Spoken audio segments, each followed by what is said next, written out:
Friends, I want to invite you to a very special virtual tour that I'm doing this Sunday. We'll be exploring in depth the roots, the humble beginnings of Israel's army, the IDF, and we'll learn about how it became one of the strongest armies in the entire world, despite the fact that Israel is one of the tiniest countries in the entire world. Join me. You can sign up at israel5.org/tour. We will also have the great honor and opportunity to hear live from an active IDF soldier during the virtual tour. And also, for those who really love Israel in 5, you can hear a very, very special new offer that we have to share with you all. Hope to see you there. Israel5.org/tour to sign up. Let's explore this week's Torah portion and see what are the spiritual teachings that we can learn from it and bring into our own personal lives. Shalom, my friends. This is the Kiva Gersh with Israel in 5, where we give you everything Israel in 5 minutes. Please like and subscribe. If you have any questions or want to keep the conversation going, please do so below in the comments. This week's Torah portion is called Vayishlach in Hebrew, which means to send. And we're at the part of the story where Jacob is coming back to the land of Israel after living with and working for Lavan, the father of both Rachel and Leah, for 20 years. And he's coming back, and he remembers that his brother Esau, really hates him, and 20 years ago wanted to kill him. And that was one of the reasons why he left the land of Israel to go find a wife elsewhere. Another reason was that his parents didn't want him to marry from the women who were in Canaan because of their very immoral ways. He's coming back to the land of Israel, and he comes up with a plan, right? Because he sends messengers. Vayishlach malachim. He sends messengers to go find out, scout out what's up with Esau, my brother. And he finds out that Esau has built himself a little army of 400 men. And so Jacob, he says, okay, we need to get ready. He's a little bit fearful. He gets assurance from God that everything's going to be okay. But he also gets ready. He gets prepared, right? And he gets prepared in three different ways, right? He prays to God for help. He puts together basically a gift for his brother that his family will bring to him in a few different ways before Esau even sees Jacob, right? And he also gets ready for battle.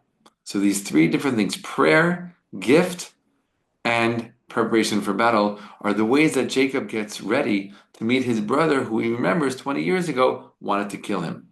And this is a very interesting and I think important lesson for our own lives. How do we deal with, let's call Esau a metaphor for difficulties in our lives. How do we get ready, right? How do we deal with, how do we approach overcoming challenges, getting prepared to deal with challenges in our lives? It doesn't just have to be one thing. Prayer is an amazing thing, highly recommended, right? We can pray, we can open up our hearts, we can ask God for help, right? Express our worries, our fears, our concerns, right? But don't leave it at that. Don't leave it in the spiritual. We got to act, we got to do, all right? We have to prepare. We have to prepare ourselves, literally ready to overcome this challenge. Maybe it's an inner struggle. Maybe it's something that someone's trying to overcome in their personal lives. Maybe it's an external force or relationship or circumstance. Right? But take action. Pray, do something spiritual, but do something physical as well. Jacob does two things physical. He gets the gift together, right? And he also gets ready for battle. So what are the things that we can do in our lives to both prepare spiritually and physically as we get ready to encounter any type of challenge that we have in our lives? Jacob's actions and his preparations are a great teacher for us. Another thing that we see from this week's Torah portion that we can learn and bring into our own lives is that eventually he meets Esau and things are okay. They hug, they're friends again. It's very nice. It's a nice happy ending. And Jacob needs to continue on his journey. And Esau wants to travel with him. He wants to travel with him, with his whole entourage. He wants to travel with Jacob and Jacob's entourage. And Jacob knows, no, there's no way. This is not going to be good. I don't want the influence of him in my life, in my family's life, in my in my children's life. And so Jacob basically very politely says to him, no, you go your way, I'll go my way. And Esau keeps, asking, no, we're saying, right, let's go together. We can do this. He has like answers for anything that Jacob says. Right? He's insisting that they travel together. And again, Jacob keeps insisting that they don't, that it doesn't make sense. And he gives all kinds of reasons why. And eventually Esau accepts and they go their separate ways. The teaching here, I think, is that, you know what? There are sometimes things or people in our lives that are just not good for us, right? Maybe we've been around them for X number of months or years. Maybe we've been in a certain circumstance for months or years, and we know that it's just not good for us. We have to cut the rope. We have to cut the ties. It's okay, right? To just say this thing, this circumstance, this place, this person even is just not good for me. Does not have a good influence in my life. It's actually dragging me down. It's having a negative influence in my life. And it's okay to just come to a place, a decision, a conclusion. I need to cut the tie and to do it, just like Jacob did, right? In a very, sweet, nice, and respectful way. But he also knew what he needed to do, and he didn't give in. He didn't give up. He insisted until he got his way that that relationship was going to be cut off, and they were not going to travel together. So these are a couple of different ideas that we see in this week's Torah portion that could be very helpful for us, right? Very helpful for us in our own lives. I'll just share one more thing. In this week's is the Torah portion that Jacob gets a new name. He gets the additional name Yisrael, Israel, right? Which obviously becomes a very important name for the Jewish people.